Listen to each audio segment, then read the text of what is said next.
Vamos falar neste vídeo como são elaborados os protocolos de suporte básico de vida e ressuscitação cardiopulmonar, que são publicados de 5 em 5 anos, sendo que o último foi publicado agora há pouco, dia 15 de outubro de 2015, e por isso nós estamos agora fazendo uma série de vídeos para falar sobre esses novos protocolos, para fazer essa atualização geral. E neste vídeo nós vamos entender por que esses protocolos acabam sofrendo atualizações de 5 em 5 anos, porque mudam algumas coisas. No segundo vídeo dessa série, que você vai receber daqui a 3 dias, eu vou falar sobre a cadeia da sobrevivência na ressuscitação cardiopulmonar. E nós vamos ver que houve uma pequena atualização também interessante, bem interessante, no que diz respeito à cadeia da sobrevivência, que é um dos assuntos mais discutidos quando se fala de suporte básico de vida. E o terceiro vídeo dessa série vai ser um encontro ao vivo, uma palestra ao vivo e online, tá? Uma palestra aberta ao público, onde eu vou fazer uma revisão, um apanhado geral de todas as atualizações que envolvem o suporte básico de vida no adulto, na criança e no lactente. Vamos falar sobre o que mudou nas compressões, na avaliação, em ventilação, enfim, dispositivos mais novos, tecnológicos que foram testados também. Vamos discutir isso tudo em nosso encontro, que vai ser a nossa palestra, que vai servir como aula inaugural até do nosso treinamento, mas é aberto ao público, vai ser no próximo dia 26, na segunda-feira, às 19 horas, horário de Brasília, tá? Então fique bem atento com o horário de verão, caso onde você mora não esteja sincronizado com o horário de Brasília, nós vamos começar às 19 horas, até 18h55, 5 minutos antes, eu já entro no ar, nós vamos começar em ponto, para falar justamente sobre todas essas atualizações. Mas nesse vídeo vamos falar então sobre esses protocolos, como eles são elaborados e por que eles sofrem essas mudanças. Bom, primeiramente a gente ouve muito falar dos protocolos da American Heart Association, que de fato são os mais utilizados aqui no Brasil e em toda a América, isso não resta dúvida.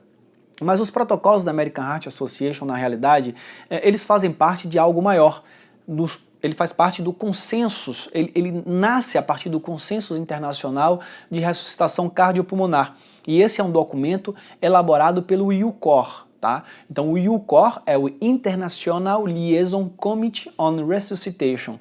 E o IUCOR, ele é constituído por diversas instituições, associações espalhadas pelo mundo. Então a American Heart faz parte, também tem a Fundação Interamericana, tem a Sociedade Europeia, tem a asiática, tem a sul-africana, tem a da Nova Zelândia, tem do Canadá, da Austrália. Então, todas essas associações são responsáveis por ter diversos pesquisadores, enfim, espalhados pelo mundo, que a cada 5 anos fazem uma grande revisão da literatura, do que há de novo, de evidência, de publicação nessa área, e a partir daí criam diversas revisões sistemáticas para fazer os devidos ajustes com 2 objetivos. O primeiro objetivo dessa atualização de protocolo é agir mais próximo da verdade, daquilo que de fato é bom para o paciente. Esse é o primeiro objetivo, ou seja, agir em direção às novas evidências. A segunda coisa, e que eu tenho percebido nesses protocolos, que eu achei muito interessante, é que tem uma preocupação em simplificar cada vez mais o processo, com aquela ideologia do less is more, ou seja, é melhor fazer e ensinar de forma mais simples, porque assim a adesão do socorrista, do profissional de saúde, do instrutor, daquelas novas informações vai ser muito mais rápida e muito mais facilitada. E outra coisa, a colocação em prática dessas manobras no momento de uma PCR, principalmente pelo leigo, já que os protocolos também, uma boa parte deles, são voltadas para o leigo. Então o objetivo é tentar ensinar ao leigo, de forma mais objetiva possível, como atuar em caso de parada cardiorrespiratória, ok? Em caso de paradas respiratórias também, engasgo, etc. Então, gente, por que esses protocolos eles se atualizam tanto e todos os anos tem algumas mudanças?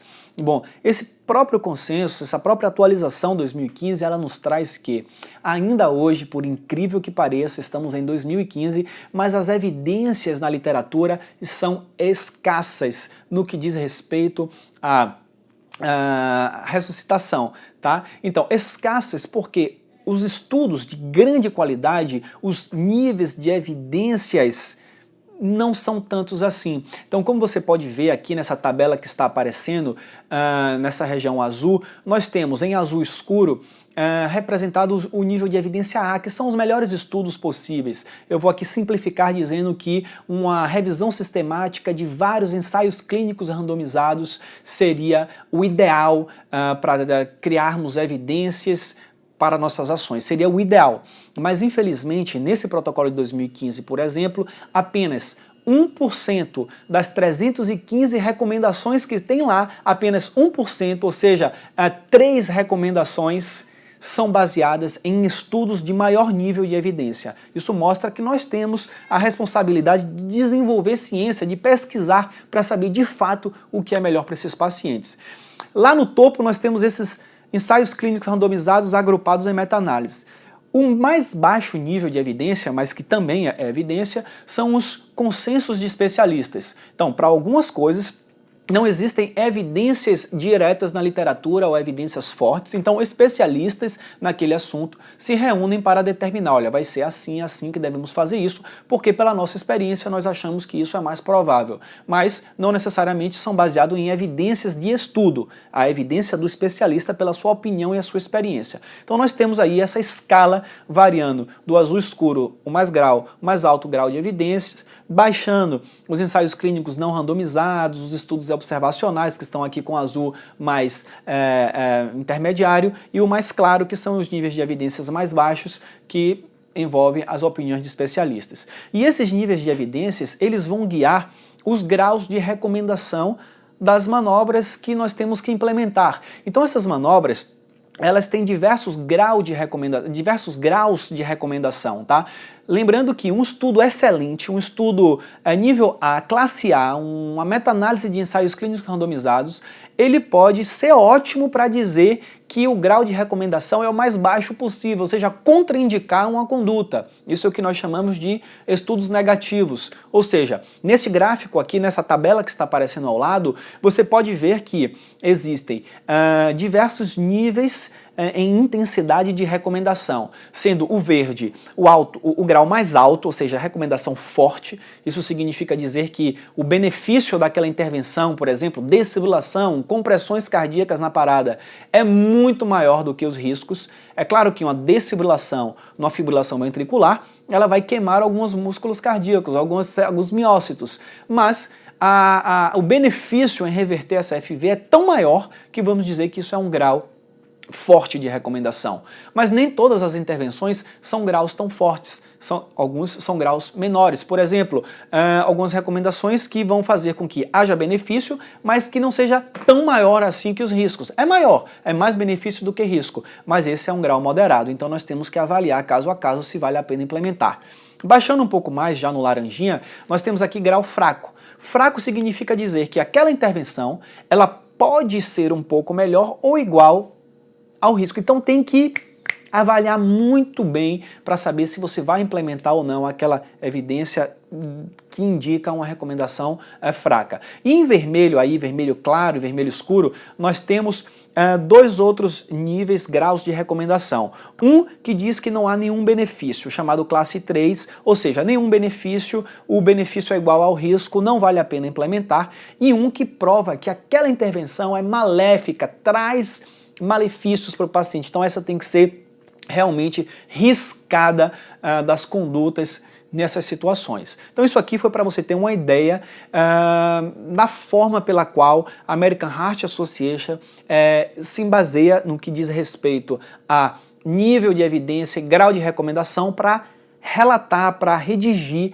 os protocolos que nós utilizamos. Então, dentro desses protocolos que nós utilizamos e dessas recomendações, algumas foram criadas a partir de níveis mais baixos de evidências, algumas realmente não têm nenhum tipo de um grau de recomendação, digamos, mais baixo. Então, se você quiser saber exatamente, basta você ir na publicação de 2015, que está aberta ao público, tá? Pelo site do ucor.org, você pode encontrar os protocolos na íntegra, e aí você vai ver o grau de recomendação, o nível de evidência de cada uma das coisas que estão lá listadas, ok?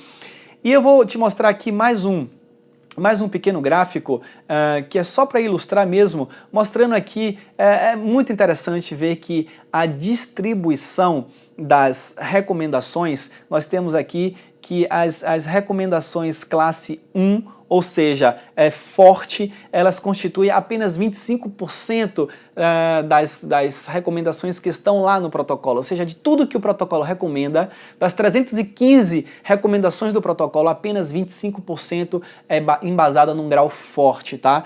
Nós temos aí também, enfim, você pode dar uma olhada depois com mais calma nesses gráficos, mostrando que nós estamos um pouco carentes ainda de evidências fortes e de recomendações fortes. Isso não significa dizer que nós não devemos utilizar essas evidências em nossos trabalhos, em nossa atuação profissional. Nós devemos sim seguir os protocolos e ter em mente que nós precisamos encontrar mais evidências e nós somos responsáveis por isso, por fazer estudo, por fazer ciência e por ter uma análise crítica dessa coisa, caso você tenha uma visão científica e você queira ir um pouquinho além. Ok? Então, basicamente, esse vídeo foi para isso, para lhe dizer como são elaborados esses protocolos, por que esses protocolos acabam mudando, justamente porque estão surgindo sempre novos estudos, novas evidências mais fortes, que às vezes acabam adequando um pouquinho. Mas lembre-se que nada vai mudar drasticamente.